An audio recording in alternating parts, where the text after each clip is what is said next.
La evidencia requiere explicación.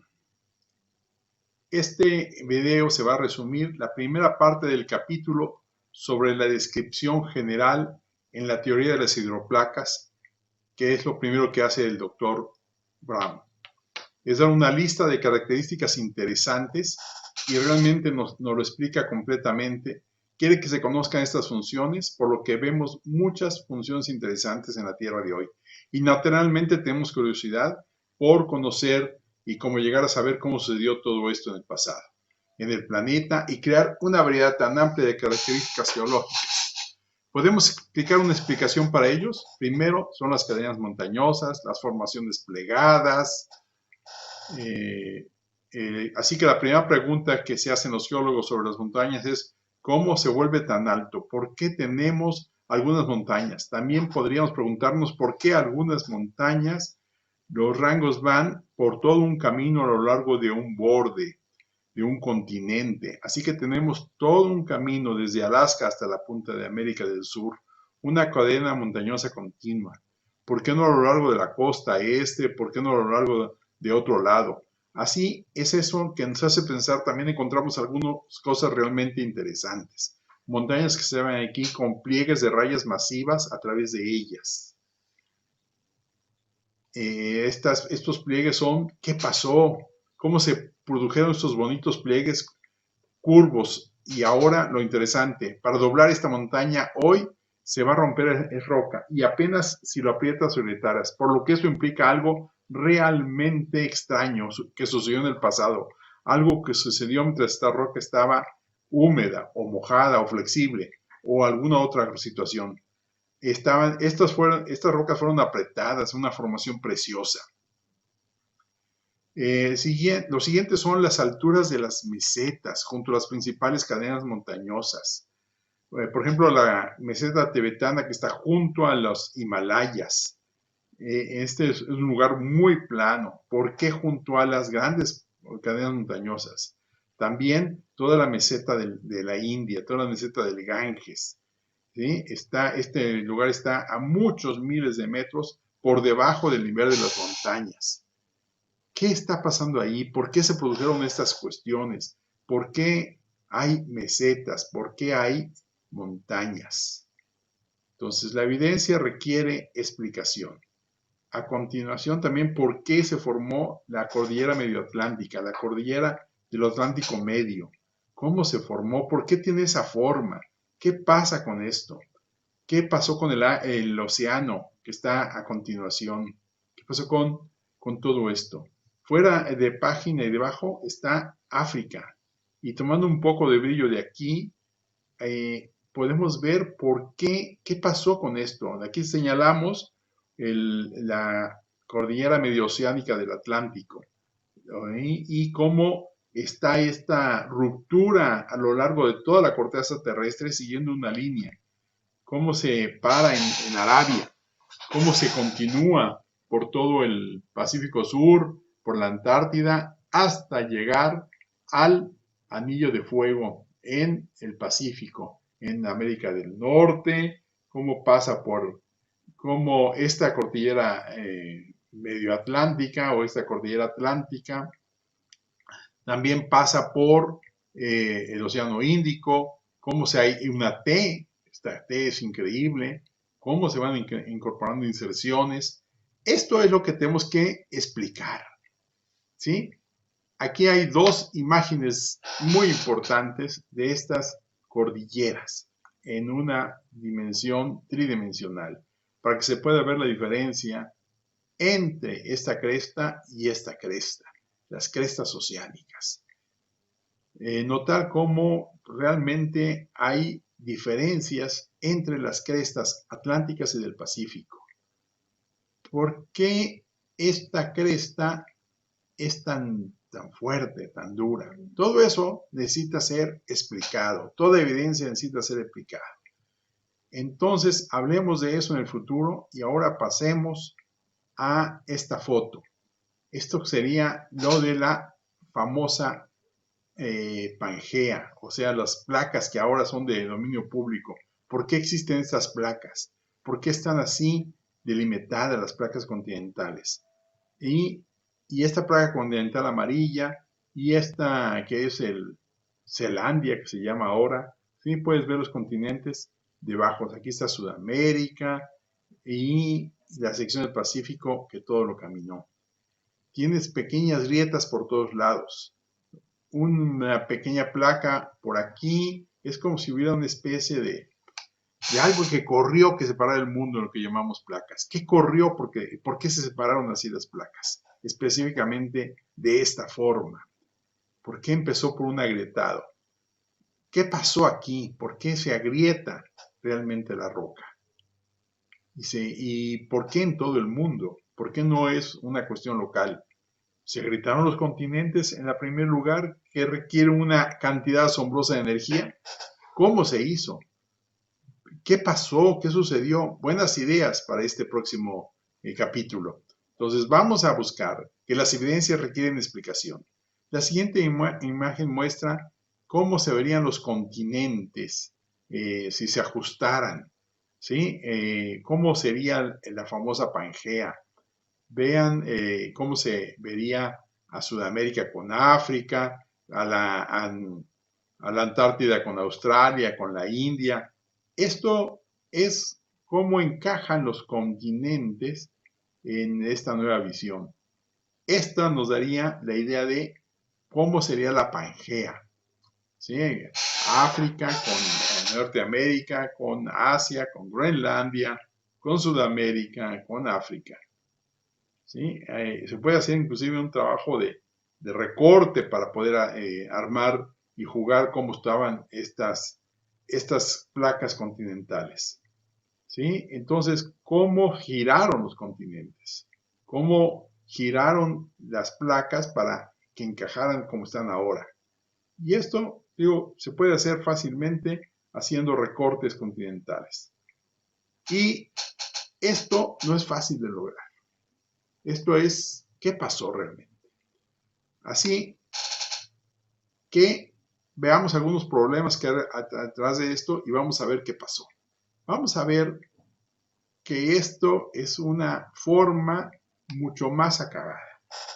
Este plano nos habla de cómo se formaron las crestas oceánicas. Luego también conoceremos por qué hay esas trincheras submarinas, esas grandes trincheras, esas, la plataforma continental, los acantilados continentales, las planicies abisales y finalmente las troncheras o zanjas oceánicas, que son muy, muy profundas algunas de ellas. Luego, cómo se fueron las islas volcánicas, cómo se desarrollaron las crestas oceánicas. Todo esto nos va a explicar en este libro cómo se formó todo esto. Todo esto tiene que ser, estas evidencias tienen que ser explicadas. ¿Qué hay con todo esto? ¿Por qué los conos volcánicos están tronchos, o sea, lo que se llama ahora guyyots, ¿sí? Y cómo se formaron las islas volcánicas. También explicaremos, o cómo se explicará, cómo se formaron esas grandes zanjas, algunas de más de 11.000 metros, ¿no? Como las zanjas de las Marianas, esas zanjas terriblemente oceánicas. Y cómo se formaron los cañones submarinos, esos cañones submarinos que son impresionantes. Aquí se puede ver estos cañones en la plataforma continental, ya ahora debajo del mar, cómo vienen del río y cómo se formaron esos cañones. Esto quiere decir que, por supuesto, que el mar estaba mucho más abajo del nivel del mar de lo que está ahora. ¿Sí? Esto se ve en el río Congo, en el río Ganges, en el río Amazonas. ¿Cómo se formaron estos cañones, grandes cañones submarinos, inclusive mayores que el Gran Cañón? ¿No? Estos son cómo fueron quitando todos los sedimentos de las plataformas continentales. Esto será un gran misterio, vamos a explicarlo, vamos a ver cómo la evidencia se puede explicar, cómo esto se puede explicar con la explicación del diluvio universal. Los cañones submarinos son características comunes, pero poco estudiadas de la Tierra. A pesar de la prevalencia de lo que significa que hay muchos, su ubicación y forma sigue siendo un misterio. Por lo que los geólogos se preguntan, ¿cómo explicar los cañones submarinos? Otra de las cosas que también se trabajarán será la columna geológica. Cómo se formaron todos esos estratos, todas esas capas estratificadas desde de la Tierra, de lo profundo de la Tierra. Las capas superficiales a profundidad. Esto es lo que se llama la columna geológica y donde se encontraron los fósiles. ¿A qué altura se van encontrando los fósiles? Hay arenisca, piedra caliza, esquisto, carbón, todo tipo de rocas, y estas pequeñas cosas azules pueden ser como pozos, ¿sí? Etcétera. Algo que podría aprovechar para sacar agua como un pozo. Entonces tenemos profundidades, profundidades, profundidades. Hasta abajo, enormes capas de sal. Sal blanca pura, y por eso se cavan de esta manera. Están cavando. Estos son las capas sedimentarias. Tenemos que preguntarnos cómo se hicieron esas capas sedimentarias. Y podrás ver muchísimas otras cosas. Ve aquí algunas cavernas de sal. Increíbles cavernas de sal. Cavernas calizas también. Cómo hay en este fondo de los sedimentos grandes cavernas. Mira esos pliegues, mira esas capas sedimentarias. Mira cómo se fueron alimentando. Parece que hubo agua ahí, ¿sí? Esto es lo que se llama la columna geológica. Cómo están cimentados, ¿sí? Aquí ve el tamaño de las personas comparado con estas grandes columnas. Hay grandes columnas en las cuevas, ¿sí? Esta es una mina de sal, por ejemplo. Una mina de sal, gigantescas columnas de sal, ¿sí? Aquí hay otro donde se puede ver a las personas, una habitación enormemente grande, ¿no? De minas de sal, parece catedral, parece que estás al interior de una catedral. Y son minas de sal, increíble. ¿Sí? Esto lo convirtieron en catedral, esta mina de sal. ¿Sí? Cuando está bien iluminada, pues se ve bellísima. ¿Cómo hay tanta sal? ¿Por qué ha bajado tanta sal hasta allá? ¿Sí? Esto es lo que tenemos que explicarnos en la historia. ¿Sí? La superficie de la Tierra seguramente fue cálida en algún momento, porque aquí hay fósiles que requieren mucho calor. Entonces, ¿cómo se formó toda esta sal en los estratos? Y mira, si esto no fuera un mar, mira cómo se formó todo esto. Fíjate las olas que están ahí, en un mar sin algas. Nunca hubo un tsunami y aquí hay claramente capas de sal. Hay cosas en la teoría evolucionista que no cuadran. Entonces, ¿cómo llegó ahí? Bueno, hablaremos de eso en capítulos futuros. Bueno, esto es la columna geológica. También trabajaremos lo que tiene que ver con las formaciones de los cañones, tomando como ejemplo al Gran Cañón. ¿Qué pasó con la formación del Gran Cañón? ¿Sí? ¿Qué pasó con esto? Esta formación magnífica, que nos muestra todas las capas estratificadas, cómo se formó. Luego, cómo se hicieron los poliestratos fósiles, cómo hay árboles fosilizados que atraviesan varios estratos, ¿eh? Cómo muchos de esos árboles atraviesan estratos que se supone se formaron en millones de años, ¿sí? Esto es lo importante que analizaremos en este libro. Estos estratos, estas capas, tuvieron que enterrarse rápidamente el árbol, porque si no, pues no pudieran pasar millones de años o 200 millones de años para que se formaran esas capas alrededor de un árbol o de varios árboles. Estos estratos, estos fósiles poliestratos, demuestran que los fósiles no se formaron en millones de años, sino que fueron rápidos. ¿Sí? Hay que buscar en los libros de geología y nos dicen que esto se usa por millones de años. Y muchos de estos libros de geología, estos árboles de poliestrato, no están en los libros de geología. ¿Por qué? ¿Por qué los ocultan de la paleontología? ¿Por qué no aparecen? ¿Por qué tenemos que buscarlos de manera especial? ¿Por qué los que trabajan la ciencia geológica no nos dicen que hay árboles poliestratos? También trabajaremos los hidratos de metano. ¿Qué pasó con los hidratos de metano? ¿Por qué hay tantos hidratos de metano en la corteza terrestre, en el subsuelo, ¿sí? En este hielo seco que nosotros llamamos en español? ¿Qué pasa con él? ¿Sí? Esto nos ayudaría muchísimo lo usamos para encender fogatas y para hacer cosas, pero hay en todo el mundo. ¿Qué pasa con eso? También trabajaremos estos hidratos de metano, ¿sí? O el hielo seco, se encuentran en esos puntos rojos que hay. ¿Por qué en esos puntos? ¿Por qué ahí específicamente? Especialmente en los sedimentos marinos, ¿no? Fundamentalmente a lo largo de las costas de la India, de las costas de Sudamérica, de las costas de Norteamérica, sobre todo en el Atlántico. Este es, pues, el hielo seco, hidrato de metano. Es un fenómeno biológico. ¿Por qué aquí? ¿Qué es lo que produce? ¿Cómo se desechó? Todo esto tenemos que preguntarnos y analizarlo detenidamente. Este es el gas natural. Probablemente hace mucho tiempo que algunas bacterias lo produjeron, o tal vez la bacteria todavía está ahí, por lo que lo hace. Entonces, ¿cómo explicamos cantidades masivas de bacterias en estas profundidades oceánicas?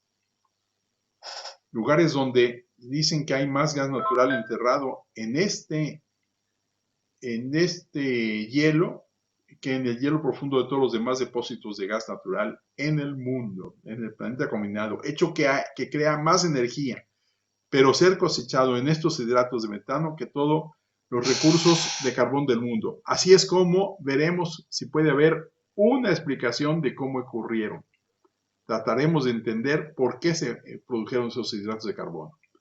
También se va a ver cómo es la corteza continental. La corteza, primero hay una placa continental, ¿sí?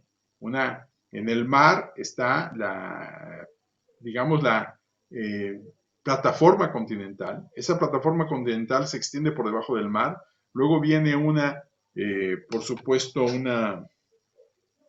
acantilado continental. Y luego vienen ya las fosas para llegar por supuesto, a las planicies abisales de todos los océanos. Las plataformas continentales son muy grandes y están en el lado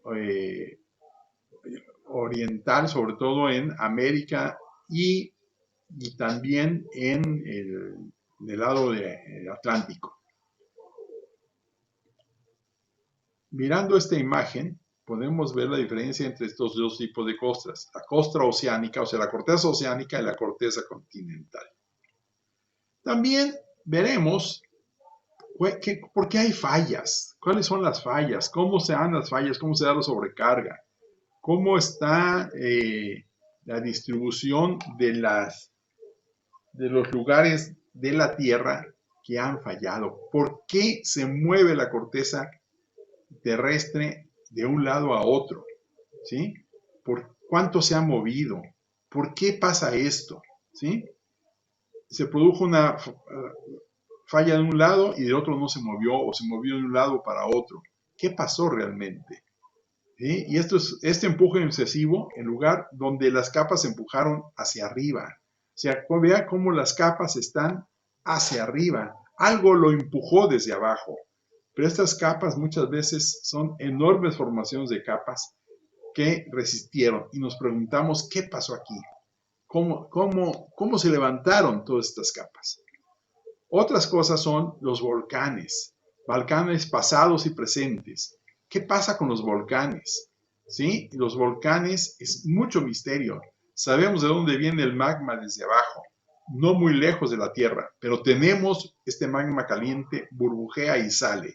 Sin embargo, no está del todo seguro en la profundidad de estas cámaras de magma. A veces dicen que está realmente a 100 kilómetros de profundidad, pero algunos problemas científicos no lo resuelven. El misterio es en realidad los volcanes que cubren muchos lugares del mundo, como hay un lugar en la India donde hay evidencia de una erupción volcánica increíblemente grande, que empequeñece todo lo que hemos visto en los tiempos modernos. Para que sepamos que el mundo se está volviendo menos violento, los volcanes en el pasado eran 1000 veces más violentos. Entonces, ¿qué es lo que está pasando? ¿Qué está pasando con todo esto? También analizaremos las capas.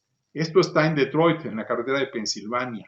Vean cómo se han levantado las capas, ¿sí? Estas capas se levantaron, y lo pueden ver en muchos otros lados, ¿sí? En muchas carreteras.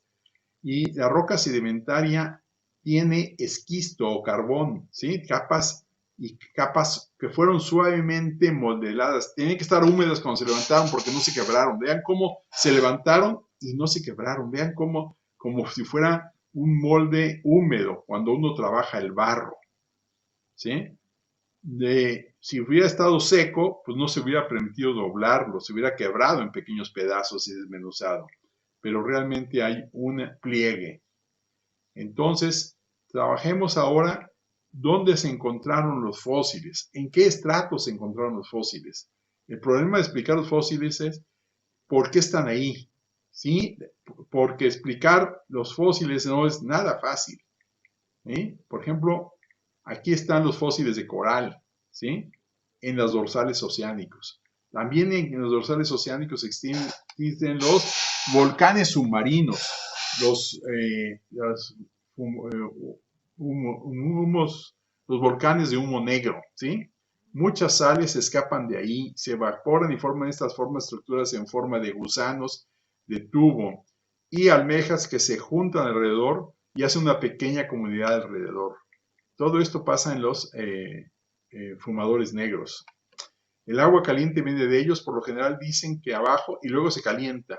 Y pues eso así no funciona, no es una buena explicación. Así que hablaremos de una explicación mejor para todo esto de los fumadores negros. ¿Qué pasa con las vastas extensiones de piedra caliza? Hay una cantidad enorme de piedra caliza por todo el mundo, ¿sí? Aquí hay una foto de una cantera, ¿sí? Esta es una situación de piedra caliza enorme. Y esta piedra caliza está perfectamente estratificada.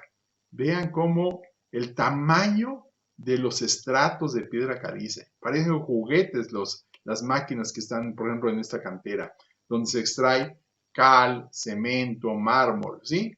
Estos bloques de piedra caliza nos dice algo sobre la historia. ¿Qué nos dice realmente? ¿Sí? ¿Cómo se formó esto? ¿Cómo se formaron todas estas cosas? ¿Se formaron en millones de años? ¿Será eso cierto? ¿O será que se lo formaron los pequeños crustáceos que había en todos lados y que lo pusieron en millones de años? Toda esta roca son almejas. Hay mucho más que hay que estudiar y que ver. Y eso lo veremos en los siguientes capítulos. Es obvio que todo esto es inorgánico. Tenemos que tener otra explicación. No puedes culpar a las almejas de esto. Lo siento, no funciona. Así que hablaremos mucho sobre piedra caliza y los elementos químicos que los forman.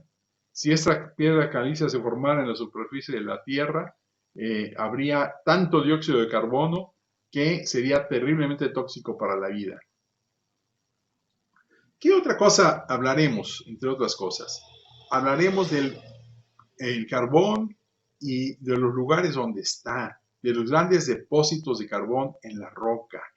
¿Por qué tenemos roca alrededor del carbón? ¿Sí? El carbón vino de plantas viejas o se han condensado. ¿El carbón es antiguo o es joven? Tenemos grandes depósitos de carbón en la Antártida. ¿Qué hacía tantas plantas en la Antártida? Y se han encontrado muchísimos depósitos de carbón en lugares extremadamente fríos de la Antártida. Allí en el Polo Norte, en el Polo Sur, encontramos árboles fosilizados por todas partes. Entonces, había otro clima en la Antártida. La Antártida se movió, por supuesto, ¿sí? Y luego tenemos evidencia de una gran edad del hielo, ¿sí? Estas rocas han sido pulverizadas por los glaciares, por el hielo, ¿sí? Y estas rocas se han movido por los glaciares. Es muy fácil determinar dónde hay glaciares para los geólogos. Entonces hay muchísimos lugares de glaciación y podemos ver que todo esto sucede y esto también es muy controvertido. Sabemos que esto lo dejó un gran glaciar, pero podemos preguntar por qué la mayor parte del hemisferio norte, cubierto de glaciares en un momento, hemos tenido muchísimo calentamiento global en el pasado, no solo en siglos de milenios pasados. ¿Por qué estos glaciares se han ido hace mucho tiempo? ¿El calentamiento global es entonces nuevo? No, pues ya estaba pasando, pero es relativamente nuevo en los seres humanos. Los glaciares son nuevos. Como en el mundo podemos tener una edad de hielo masiva. ¿Por qué tuvimos una edad de hielo masiva? También se hablará sobre la radioactividad. ¿Qué significan los átomos radioactivos? Son átomos inestables que están desmoronando. Son átomos muy grandes que se deshacen en piezas peligrosas. Ellos tienen radiaciones en electrones, protones y neutrones. Estas radiaciones beta, gamma y alfa son peligrosas para la vida. ¿De dónde vino la radioactividad? ¿Se formó en las supernovas? ¿O dónde se formaron? Vamos a preguntarnos todo esto. La mayoría de los científicos no pueden responder, así que vamos a tratar de responder esas preguntas con el diluvio universal. Los átomos radioactivos probablemente provienen de la gran fuerza que hubo en la corteza terrestre en el diluvio universal. ¿Sí? ¿Cómo se hizo toda esta radioactividad en la Tierra? Bueno, vamos a también, todas estas cosas son datos, evidencias que hay que explicar. Todo tiene que tener una explicación. Y echaremos un vistazo a eso y por qué la radioactividad solo hay en ciertas partes de la Tierra y no de manera generalizada. Hablaremos todo en este curso, en esta explicación, y veremos cómo nuestra ciencia se va a expandir, ¿sí? Entonces también hablaremos de la roca metamórfica. ¿Cómo se hicieron esas rocas metamórficas? Por calor, ¿sí? El terremoto, las cuestiones astronómicas como cometas, meteoros, meteoritos. Pero esta lista es bastante amplia. Por lo tanto, es un curso amplísimo sobre las ciencias de la vida, las ciencias astronómicas y las ciencias geológicas.